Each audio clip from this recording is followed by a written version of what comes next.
YouTube, Sompa TV. And now somewhere there by near Makotino be any. All about another Chibu Siakoya don't know about Manasa. Chama went to me at the Atuja. Was a Siama quite beam. Ama Kanaman Panny Batana so free senior Hino, Obichem.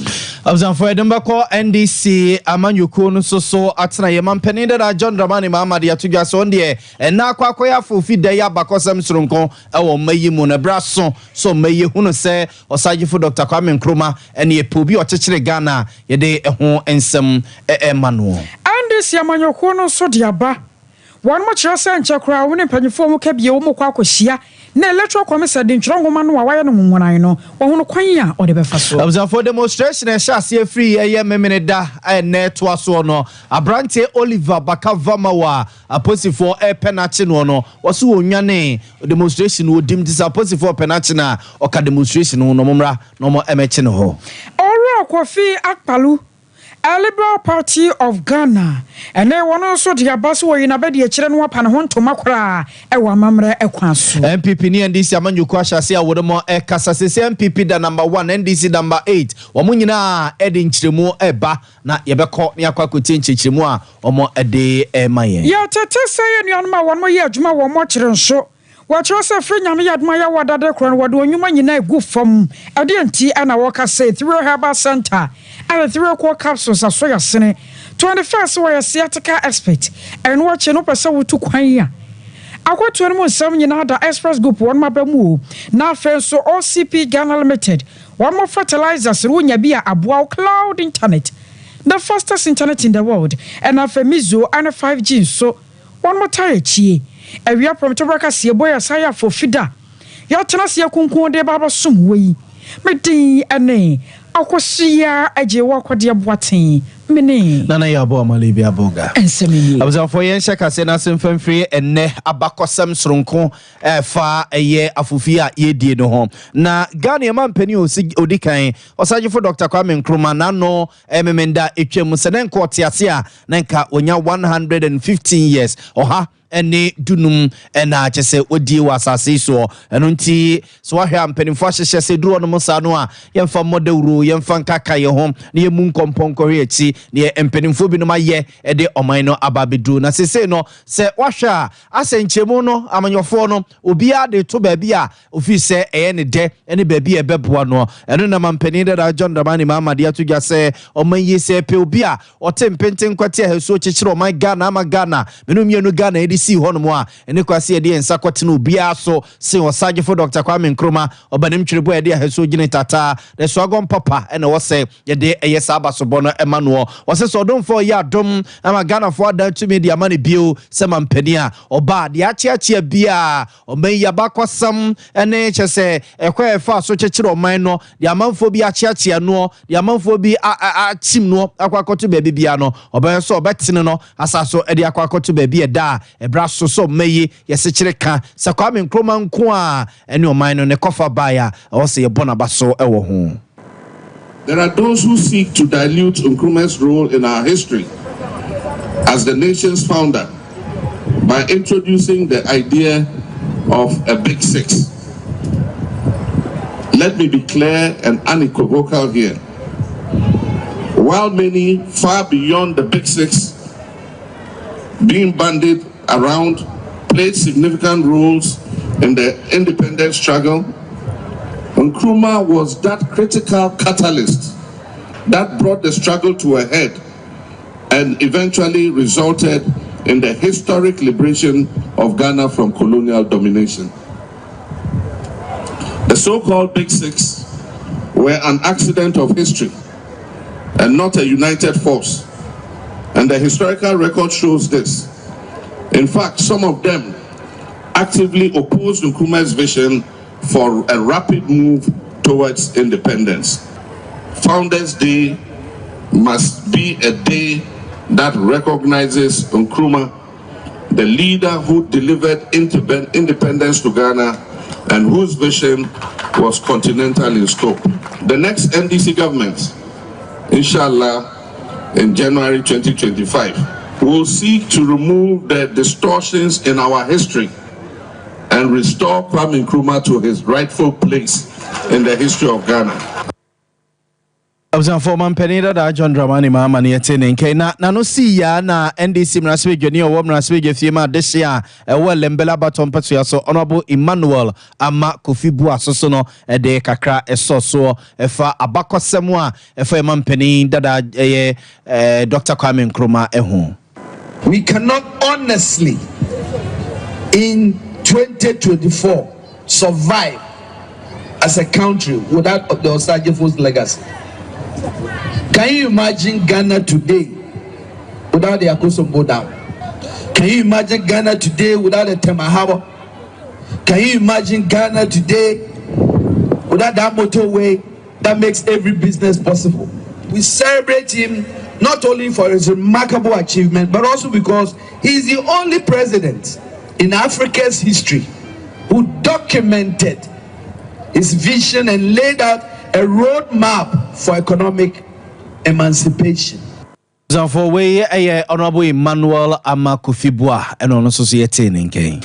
Na asante manta motitene ne dema NPP amanyoko ne Yoro Bernard anchebo sia koya do no abonma no search ama wontumi wakwa power drip machines wontoma wodi jama ya no asante manta wa ya de ato ne manfo anim se magana foreign fi warm ho na afia bato no yasa kwato ade ama NDC amanyoko no na wo kano de akira sese kwabase erafi na ekwoto de ma NDC no mbetena so a ene na ya jejereje sansan panyifo ka asemi wose kwanche bintu ohwe ba akofo hwia eyiro so paso a obi atwamu a wonso behwia bi na wo ka de akwakwo wiese ene ba bia Ghana yaduru no ye frisi ne ha na aboa ye nyina pa enyafo no sabio eye nuan ma won wo bie soso wo bia nyamu chefa entisi ya tena se ye nhwehan ma NDC amanyoko no ba begu no a eyiro so paso ye nyina da ene ho be kire ye some over Kaya Dana Mudim secondary school. Let us say the Wuka Brutre near Tichi Abusian University Kalia de Mount.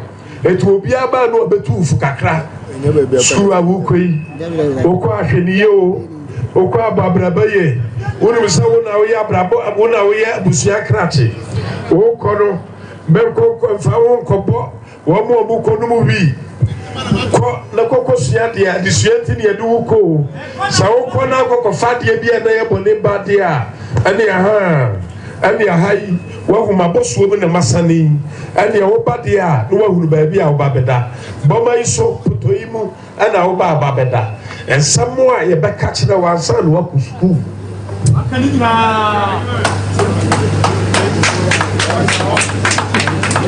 etini mesramo Yewura Mahama 16 years ago, I no more pay to me. The Raja Kufo ha. Was it man in a conquer or the bio? Abra see yellow say, open to me, or say the MPPI in an about Betwaso. And the Bimo say, Yanya quite, Bimo so, Yanya quino, aha, ya want or ye, ya buy a dear Yanya po, Yanya say, I say, and it be a train. NDC for Asaka Yapa, so we are NDC new, so we are PP new, so we are CPP new. Obaya no say mana boko kwano, free maternity care no much. Anochi no ahafano southeast in Pasua Somra Shebajani, one for Francis men who are double so to Ghana for him say, Yan to Obama and Penina were John Ghana for whom no one should share Pabibri at the moment. 100,000 Ghana cedis. 1,100,000 Ghana cedis. That's how much you will rest. I was at Edwada, Ebnada, Ukuyada, Yawada, Efiada, Yabiara machine on the job. Now, Miss Ramo, so who said machine no Asha Dumasi will be number 2. Now, if you want to acquire the second soa and cassette Adabotia Kunyasun in the Nkrumah area, a quaint Pierre, what district? You make castle and Sana Fina Kunavia. You miss someone say, more Adumaya Fono, ya training mono. Some machine no be yet dimpa, a primo. Master, so what you the same hour you be you the same minute you be you if you say, ya the budget to who near you said, ya quine, a be your quine. So, now, I'm ready, afraid, a quad and sequanzo.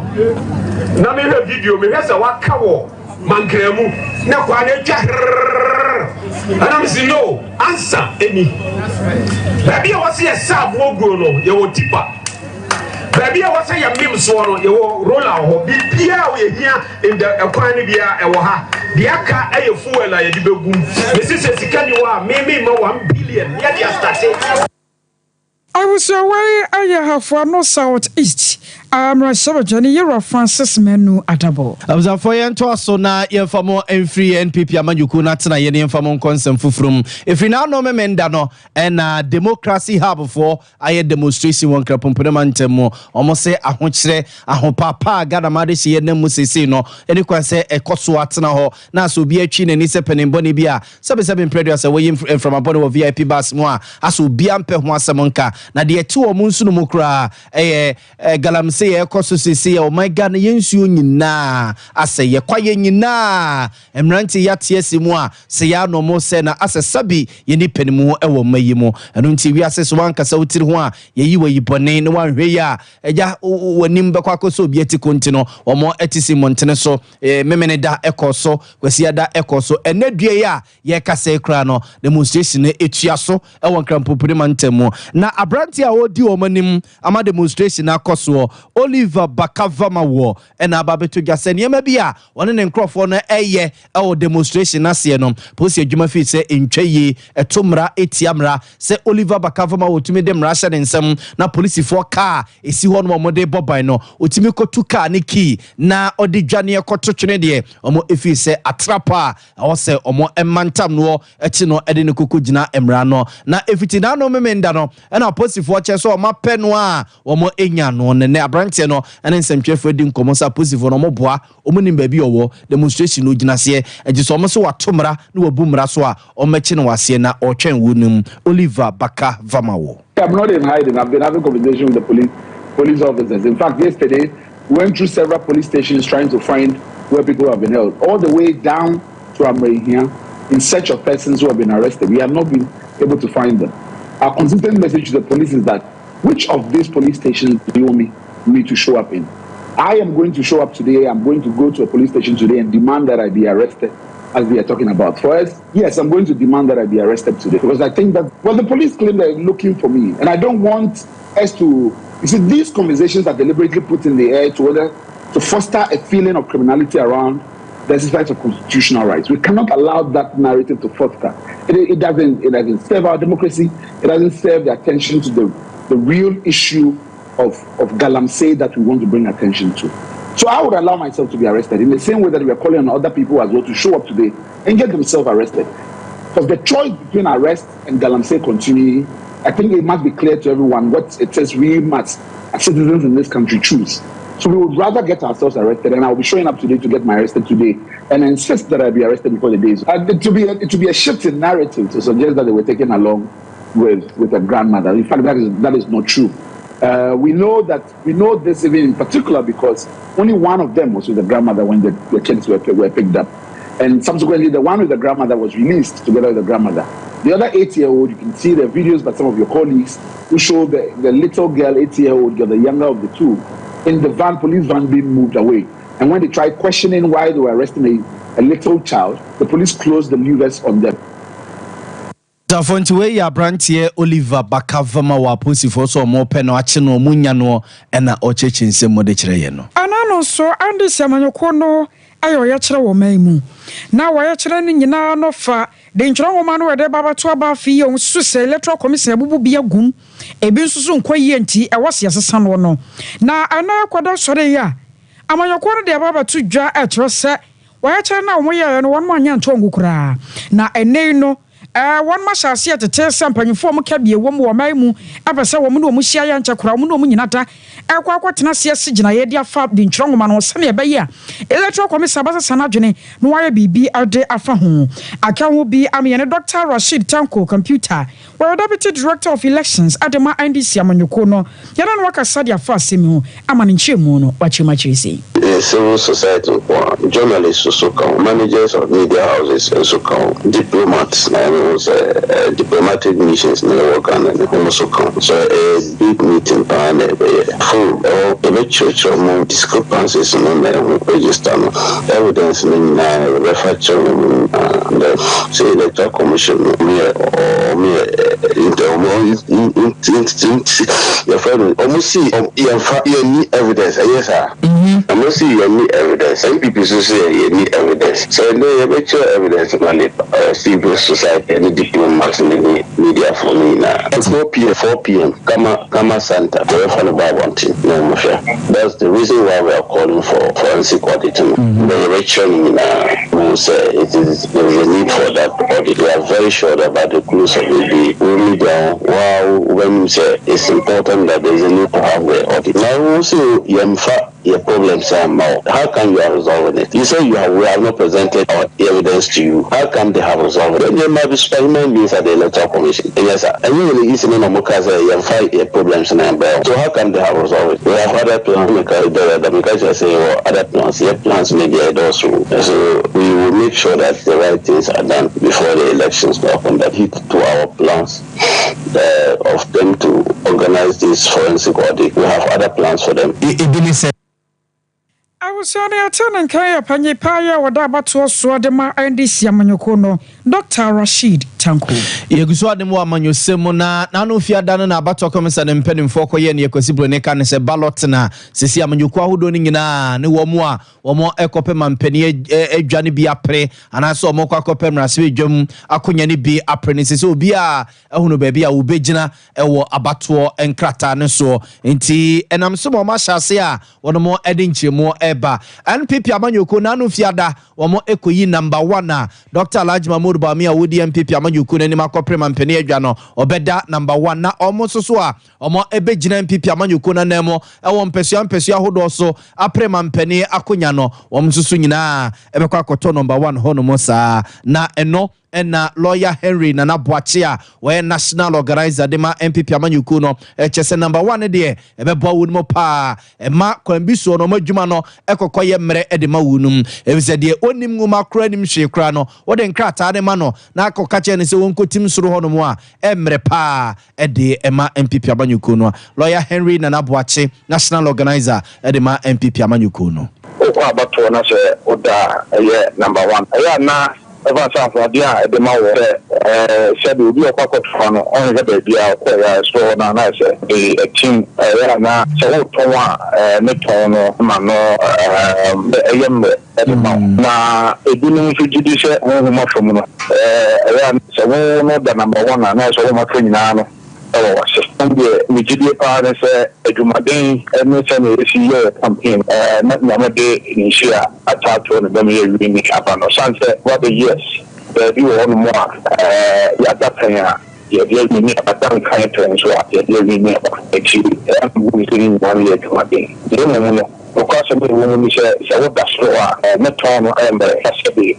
Unimati ona okofisa ombre we unimaking time kwa unimya dana kwa na se afina nipa no ba lo hwehwe mu a tin time bia na obehwe the DPC a na ewu obi e da no nyame nyeta na se mi gidi se nyame na DPC obi bia so di ekuni ekiti no aka ashe na me ni ja so se ebe musa se iwa Muhammadu Bawumia next president of Ghana. Dr. Martin Presidential Baba the next vice president of Ghana. I wish you from senior parliamentary committees this year. I wish you from we and yet slow majority. We know the very clear majority and I will rush it. I mean, December 7th, go to December 9th, and I'm not sure I'm not even Muhammad Bawumia president.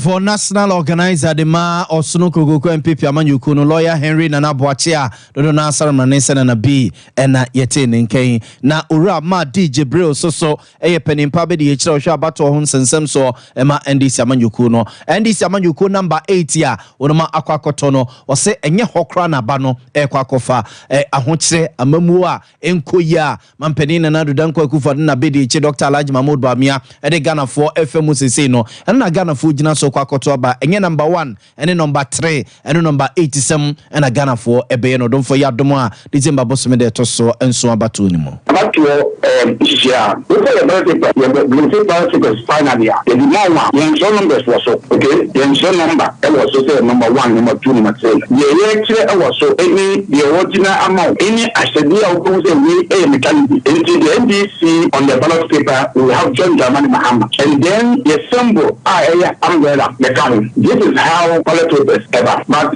as I say that the need for you to get the numbers can convince everybody at the right place. But in this time around, numbers in campaign is so issues. So we use it to market your campaign. And as a most at times, it's far better for your campaign now only for the elections. So no matter this time around, the NDC will say it's a blessed MIS. Blessed MIS because not MPP. If God wants to destroy somebody, he says maybe a mad person. Now, you start a campaign on 8. I did that 8 BR for what you call not Alabama 8. So the MPP as a body campaign on the number 8 issue. 8 in also 8 is and get it right. Then God made it possible for us. That question number 8. They say anywhere MPP campaigning about to break the 8 now about NDC. So the MPP is helping us even to do the campaign. So it's a blessing. But in general, it also came to fix a time to explain something for Ghana. At the end of the day, explaining, and he said, in change, and I'm obese, I don't know.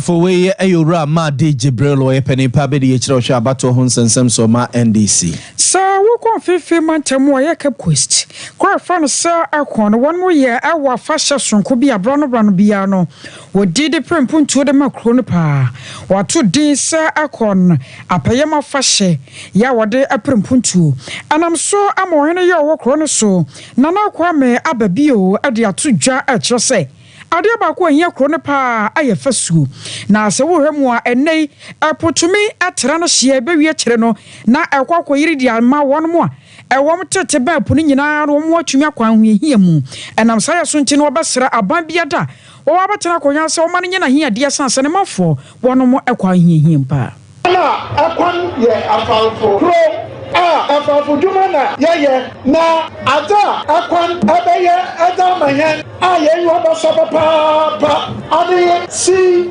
defense and the break water say you can see defense and you see defense ko ye yo break water the man say aye you bro Sompa pa o sende break water on ye nti ama Nkrumah ya kwa mu ye Adana kote more than 150 ena apasochi watu wabubunu wa epon proyum na ebinu wa pa wo ebinu so wa ya abane dan ena nti break water ye bi wa nti ama se beyiri to kona onda fie onto mahwe ne ma woni school akechi see defense nti awo bebre egu wo pon promo ha see defense na break water nti aha ina ya wudan kwafo he na na ta bia ina koi wa adam amanfo eyi pagi promo ha to bi biara wonto osande biara ko apoye na wa papa bibi wedi ana da see defense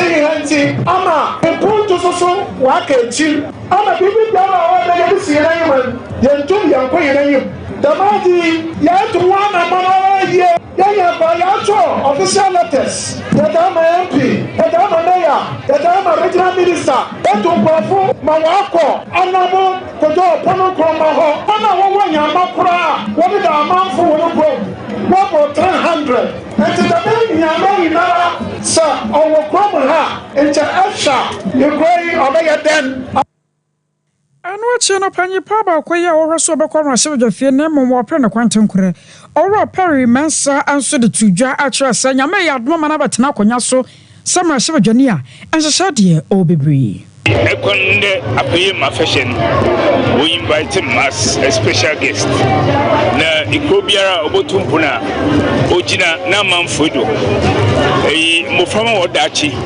ono oye na zisua kesi ende yes free education it goes with computer education and more digitalization Kawunya say eco school into abefo if you are into user I hear a human into me and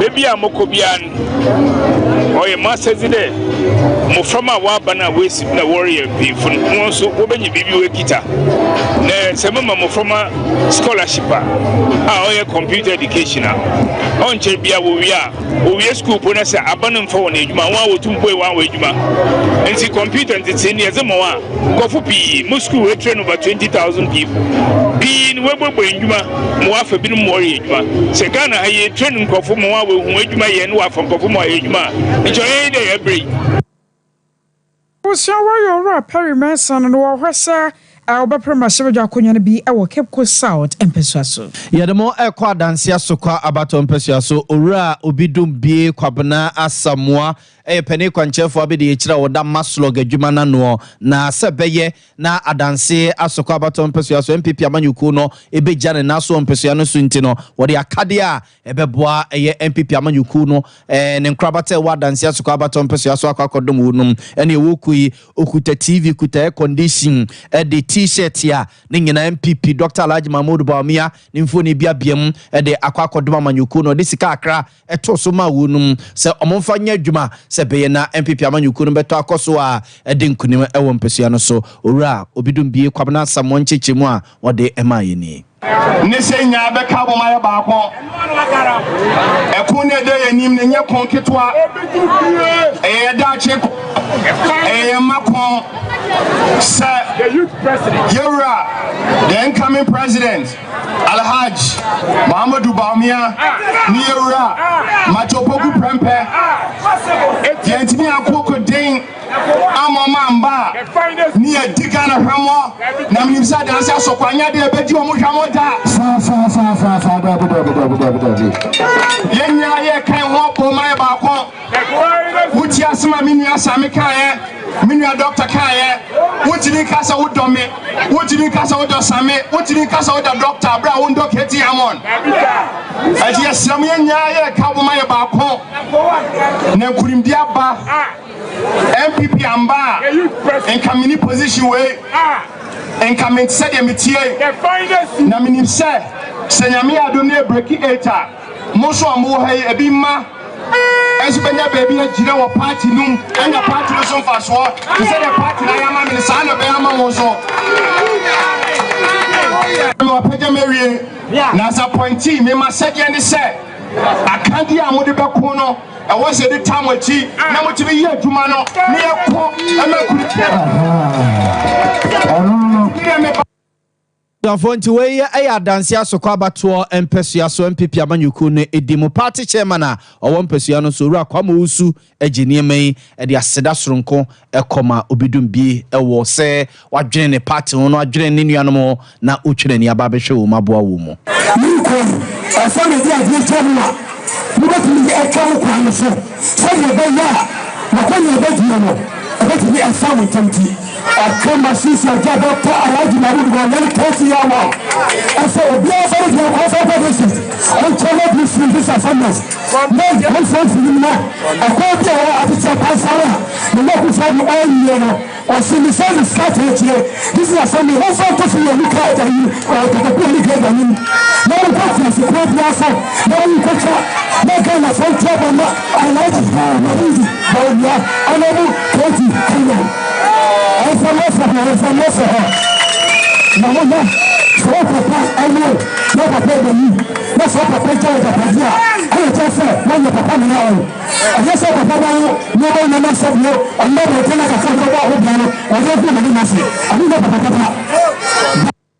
was for dansia so Kwabato Persuaso and Yebura yi. Anano mementa chemu no Liberal Party of Ghana.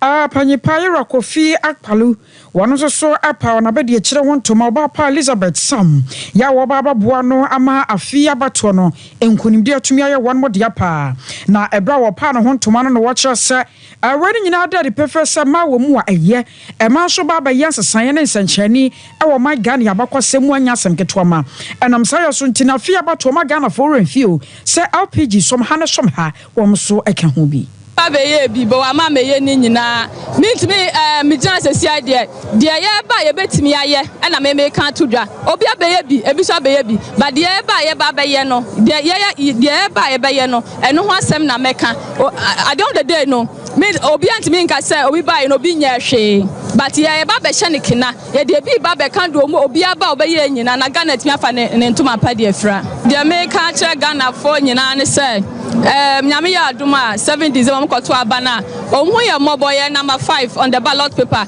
na omonto abane maye na se so moto abane maye na se yeti ba aban mu a ye the police bebrego akwam especially me ye obai de ye will be a child support no e ya de akoma superfice so kwa brochira answer be wa to ho no ye aban wo sika bia odema akola no etepeta fa sa police na emra because ye hu sa wo for na na ye wo ahokyere ni ma bebre koso a na enya asam ketua enti epese awofo mo heha omo eto mo nto aba ne maye na ye mra aba mu na Ghana ye nyina ye ho nto ne Ghana mfa ne tuma pamfamfra awuso wari aya Elba Elizabeth Sam no wano na ye rakofi akpalo na bedi ekire ya wo boa ama fia bato no nyoma koye through Herbal Center ane yede na ase Erman wasanse oba ye sisi yade atu twa kokko ni ayam tim ne nyina afiri ho ama Ghana fo wan ha ye pa yese ankane no na kokko etumi hawa na jo ba bia nye ko agya na sokora no na wo fede no sese ne nyina atu twa sanse through ko capsules wo pa aye through Herbal Center na dia ba dwama so bo modern se obekọ akwale na keba don heba me senior pedanka na ya fofi da wan ko ba bia ye ho dro wate na bibia nko ye 0546 107107 0546107107 OCP Ghana Limited ya the fertilizers papa na ba eboakuafo enya sanketo ma ema no ba no so do so ma ho tol ade na odua wode ne je na mako ana sempo bibi biada ya yedua no wasase so ye bia no OCP fertilizers so ya OCP NPK 15 ana ya 10 imu bia no kom ya wodo eton fertilizers a bisa won sabaka bi 0555 909 437 0555 909 437 21st clinic one my body sciatica expert 15 branches near Chiromgo Swebie sansa one wonyuma wote pa enya sam keto ma konso a wakasaba be dia danse akumasi wa shova 6 junction oboase cancer quarters Nkrumah market sunya na Nkrumah ana tachiman yasa woto asintini na reward aba na amromu sciatica 0540 311 311 0540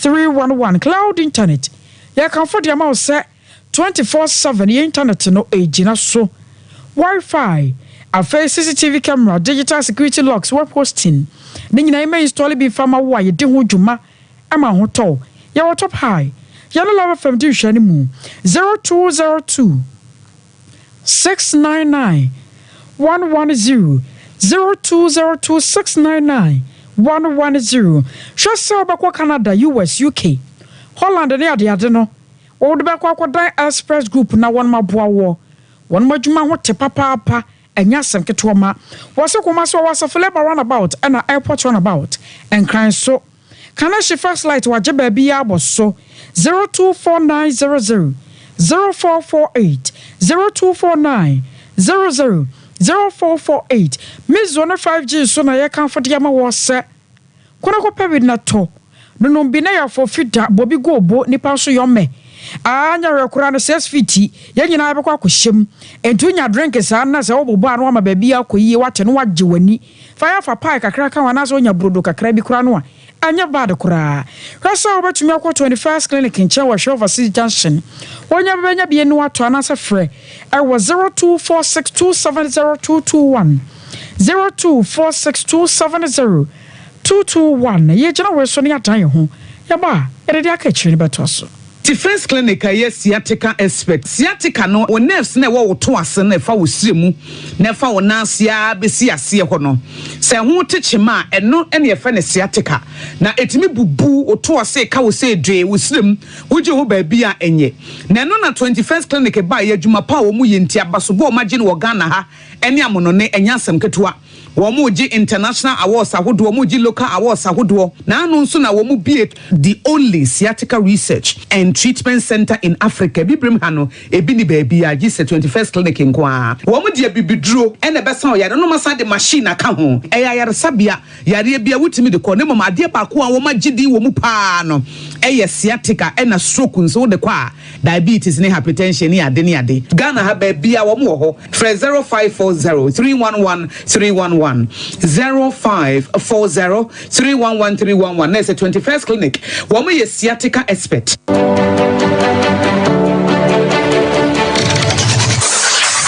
Introducing Mixer 5G Sparkling Drink, a whole new refreshment in a can. Mixer 5G is a tasty non-alcoholic drink. It is a perfect companion for all your events, including parties, weddings, and funerals. It is made with green tea, ginseng, guarana, grapes, and grapefruit. Get refreshed with Mixer 5G Sparkling Drink. For bulk purchases, contact 0246 270 221. This advert is FDA approved. Brakasa ye duabon waso a ne dwumedi wo nipadua biara pom den ene na brabo mu ne hieye pa enye prekasa nko nuaba ne haban bi te se ko nsusu a abonwono ne dia akeka ho no kura enwanunu ahodo a ekọ animu yi ankasa brakasa ne se nuaba yi binom ne akeka bobudi afa abefo kwan so a ye de aye prekasa powder prekasa powder siesi nipadua na aba akwa ahodo no ho ban afrimpani yade ne yade ahodo pi ho fa enkodate de ma baako freduane anopa ne anwumre anafa enkodate de ma baako woni suhie yeti anopa ne anwumre wobra wodidi awie ubenya prekasa powder to Kingswalk Herbal ne Heroes Herbal Accra OKC Drug Lane Dani Herbal Kumasi Mensa Takrade Mose Pharmacy ne Greenlight Pharmacy Sunwane Kashenkari Supermarket Asantwa Herbal ne Bibidro Depot Techiman Sewa Herbal Mampong etufo mfre 0550 19 15-14 prekasa powder aduane san yedro FD ahwehwe sankratu emu agiatum hey sewa me hu acho me na no me bisa ekra so kwa brochu Kwaku afeina mebeko menkrata krani hey eni me ma connection man for den kofo sika aduane ne wanya otuadi musa no oh Express Group Adarumenti akwantu ayefo opese otu kwan kosiande a Express Group do be call mind be to say Canada, US, Australia, UK, and Germany. Say a tour and as a visiting so Express Group do be call Dubai, Canada, US, Australia, and Germany. Mo am pese mo tu kwan koye adwuma nso obetimi de wako Dubai, Qatar, and as South Korea. If you also want to take international tests like SAT, IELTS, TOEFL, GRE, GMAT, they can help you pass easily. They can also help you secure a good job in the UK. You should make sure Akwa Kumasi Asafo Labor roundabout Hwa Accra and so Omo Carnation First Light Tama Omo Community 18 Lashabi Girl Filling Station. From Omo Ahumad for ISO 055-555-0067 and 0249-000448. Here in Ghana, when it comes to chicken, the good old days are back. Why? Because Boris Beef's Chicken, BBC, is here. Yep, give your family and loved ones Boris Beef's Chicken. Fresh, tasty, delicious. Boris Beef's Chicken is produced right here in Ghana by our cherished poultry farmers with support from the Ministry of Agric. Get whole frozen chicken, gizzard, chicken feet, chicken neck, and chicken liver for those special family meals, buffets, picnics, funerals, and all restaurants. Get Boris Beef's Chicken. It's halal, so everybody can enjoy. Wherever you are, call Boris Beef's Farms hotline 05-444-444-53. Ask for our branch that is closest to you and come get your chicken. Boris Beef's Chicken, BBC, proudly a Fiakoko.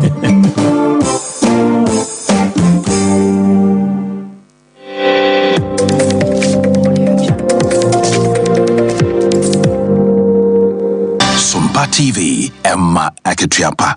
Abzanfo esa so mama kwa babi oba Sompa television ye wi aprem to breka se eso sa wote enka obono ne afomantem ne mu a Sompa 98.9 FM ekuta mu bono east ye Sompa 90.7 FM na santimantem mo Sompa 93.1 FM ye nto aso ora seto se yakoto na ejina dia men pipi amanyoku no atwema mponi abato mpese aso na ode abasobosoro nkwa kwa mama mpeni na nado danko akufu ado se wakofa sa drip mfidie no ede aba ode sa to Jawabra, drip and Fidie noa, Adesia watch Mampuni Abaton Pesios or Monsaka or Modiano, or the Masha see Eddie Dijuma, Sisi, Oko Buntumuru Sudi Kusia do Bear Contempono so, and ne Miami Nkrumah, or no Masha Sea, or more Eddie Ye Jumatinets na Quino, a Gigi Aquani Biatumania dia, and no rano coye, say on the knee quaco Sanye, machine say a ye Jumafa, and Obama Penieku for the Abaso, say Utu Sana Monoa, Senfidi we, or more Ensa Akabi. Achimampu na fomina na mashomo mama omati asese ya kwa abroad de tuomo nim se anado ni ewura ba omia aye hihye akwan ya da bia omusu prayer no omudi fidie beba ampa efidie na bedu yesuso ya bohu dwa amobia hu se efidie no sebe nya tro na na yeka efidie su ba ye bo ho ye bro ho tuma no enne eso se efidie ni si e panso ye di si kwanso de be sere ne se obia o pese o kwa ma sa dwumadie etu mpon ye serara onye ni famudie na no mesie ni su se pese ye ma kwan e wa twuma mpon adodo no a yetimi ye ho adwuma no yetimi ye ho Leura Sisi Baba Yakwa Pro Yenini Paduto no akasa the yes say Yeura Anado and Yeura Bauma aye hihye and hihye no akone nim Abzafo nti we ayora set or say akuto awujira dia men pipi amanyuku no wanchwamponia abaton peso yaso ene yete nke na this year o wanchwamponia abaton peso yaso ora Isaac Kofi Mafo soso e dia basobone aseda soronko e mama mpani ene MPP abani nyina masre atwampo no ya kwan edoso na ya tena se ya work plan ti ya follow work plan aye yesese free ye fra mango ase e twa so sa go si etotuma e fu na ma ye ko ba ni ko e ba ni ko ni ko si so ba ye e fu fra ke ni ko ye ku president braka ni esi ko ni esi joli sa na esi mampo ni ya kevu ni esi kasutie esi de sireja ni ya besi wan semre esi ya kire esi sire so ni ya besi sa no hado de nenim sa so ye fu ya self sire bo so kwanta etwa ko si abesua ye fu so ye fu na nsu e pasoro kwabrakwa ewuro ma ko si kwabofori eni aboabo kanongo chimasre e ya sede sempanifu a sede omudo yen omubu yen omu ogidie wo ye munturo omu dwumadie ne de ahye yensa sede omampani ne ye mudie do ye beye amana so bia so obi enya mpaboto for we ayora Isaac Kofi Mafo ye DCE ewo atwemamponia abato empeso yaso oba pa babra ayisi so ankane no ye sofo abedi kira ohwo maga na ngoma so won samso no de atodwa won empeso so ye Cape Coast North abato empeso so se sene 2020 abato no kwaye na MPP amanyoko ne ma no ayen hwahan ma city ne da ne ye no momo ma feed ye nya sakura wo se MPP wo so mugina brane na mo se afia bato no ebeba MPP amanyoko no fa sansan ne pa o ma hye no wo matena se mandi si bagia enuma pinu na bedwuregu on the battlefield the new way manu pa comment so on the battlefield we are kupaya super iwu on the battlefield people reach away for iwu on the battlefield moye wufu so that is the battlefield and that is where we are now 2020 abaya kwatoi na that or you done deal for the MP also there in the Aisha Ejuma MPP it was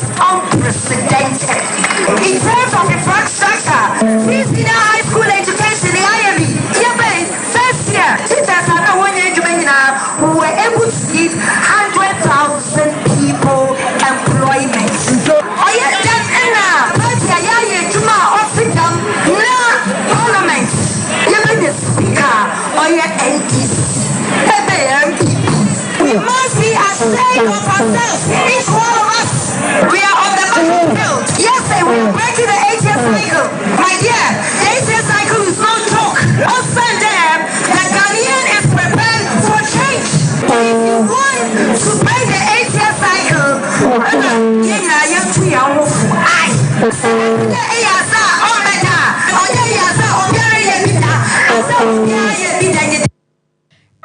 know Cape Coast North.